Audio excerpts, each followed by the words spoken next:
கர்த்தருடைய பரிசுத்தமுள்ள நாமத்திற்கு ஸ்தோத்திரம். இன்றைய நாளின் கர்த்தருடைய வார்த்தையாக சகரியாவின் புஸ்தகம் 7ஆம் அதிகாரம் 13ஆம் வசனம்.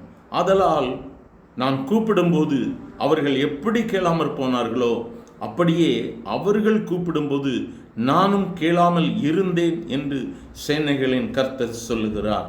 எனக்கு அருமையானவர்களை, வேதனையான ஒரு வார்த்தை. நான் கூப்பிடும் பொழுது அவர்கள் என்னை கேட்கவில்லை. கர்த்தர் நம்மை கூப்பிடும் பொழுது நாம் அவருக்கு செவி கொடாமல் போனபடியினால் நம் ஆண்டவராக இயேசு சொல்லுகிறார், அப்படியே அவர்கள் கூப்பிடும் பொழுது நானும் கேளாமல் இருந்தேன் என்று சேனைகளின் கர்த்தர் சொல்லுகிறார். எனக்கு அருமையான தேவப்பிள்ளையை, நம்முடைய வாழ்வை யோசித்து பார்க்கலாமா? ஆண்டவர் கூப்பிடும் பொழுது நாம் அவருடைய சத்தத்துக்கு செவி கொடுத்தோமா? அல்லது நம் உலகத்தின் காரியங்களில் ஈடுபட்டு கொண்டு, உலகத்தின் இச்சைகளுக்கு நம்மை ஒப்பு கொடுத்து கொண்டு, அல்லது உலகத்தினுடைய பல தத்துவங்களை பேசிக்கொண்டு நாம் ஆண்டவரை விட்டு விலகி சென்று கொண்டிருப்போமானால், இந்த காலை வேளையில கர்த்தர் சொல்லுகிறார், என் சத்தத்துக்கு நீ செவி கொடுக்கலையே, அப்புறம் நான் இப்படி உனக்கு செவி கொடுப்பேன்? என் நாமத்து நிமித்தம் நீ எதை கேட்டாலும் நான் அதை உனக்கு செய்வேன் என்று சொல்லி இருக்கிறேன். ஆனாலும் நீ என்னுடைய சத்தத்திற்கு செவி கொடுக்கவில்லையே என்று என் ஆண்டவர் கண்ணீரோடு கூட நின்று கொண்டிருக்கிறார். ஆனால் வேதத்தில் அநேக வசனங்கள் உண்டு. சங்கீதம் 143ஆம் அதிகாரம் 5ஆம் வசனத்தை வாசிக்கும் பொழுது, பூர்வ நாட்களை நினைக்கிறேன், உமது செய்கைகளை எல்லாம் தியானிக்கிறேன், உமது கரத்தின் கிரியைகளை யோசிக்கிறேன். ஆண்டவருடைய சமூகத்தில் நம்ம சொல்லலாம், ஆண்டவரே, பூர்வ நாட்களில் என்னை ஆசீர்வதித்தீரே, அந்த நாட்களை நான் நினைவு கூறுகிறேன் என்று சொல்லி ஆண்டவரை நோக்கி சங்கீதக்காரன் சொல்லுகிறான். 142ஆம் அதிகாரத்தில், கர்த்தரை நோக்கி சத்தமிட்டு கூப்பிடுகிறேன், கர்த்தரை நோக்கி சத்தமிட்டு கெஞ்சுகிறேன். இந்த நாளிலே உன்னையும் ஒப்பு கொடுத்து ஆண்டவரே என்று சொல்லி கண்ணீரோடு கூட கூப்பிட ஆரம்பிப்பாயா?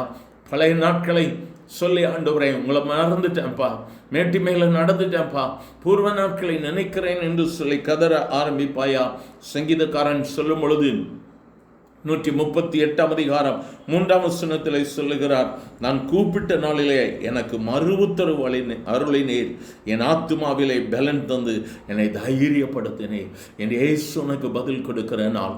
என் இயேசு உன்னுடைய வாழ்வின் துன்பத்தை மாற்றப் போகிறார், உன் கண்ணீரை மாற்றுவார். நீ அவரிடத்தில் சொல்லுவாயா, ஆண்டவரே எனக்கு மறு உத்தரவு கொடுத்த நாளிலே இதோ நீர் என் ஆத்துமாவிலே பலன் தந்து என்னை தைரியப்படுத்தினேன். இந்த வார்த்தையை பற்றி படித்துக் கொண்டு, ஆண்டவரே என்னை தைரியப்படுத்தும், என்னை பலவீனப்படுத்தின காரியங்கள் என்னை விட்டு மறையட்டும். ஆண்டவரே, சத்துரு என்னை நெருக்க பார்க்கிறான், என்னை பலப்படுத்தும் என்று சொல்லி அவரை நோக்கி கூப்பிடலாமா?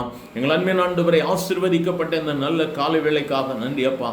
உம்முடைய கரத்தில் பெற்ற நாங்கள் உம்முடைய கரத்தின் கீழாக நின்று உம்மை நோக்கி கெஞ்சி ஜெபிக்கிறோம். ஆண்டவரே, ஜீவனுள்ள தேவனாகிய கர்த்தர் எங்களை ஒருபோதும் கைவிடாதவர்.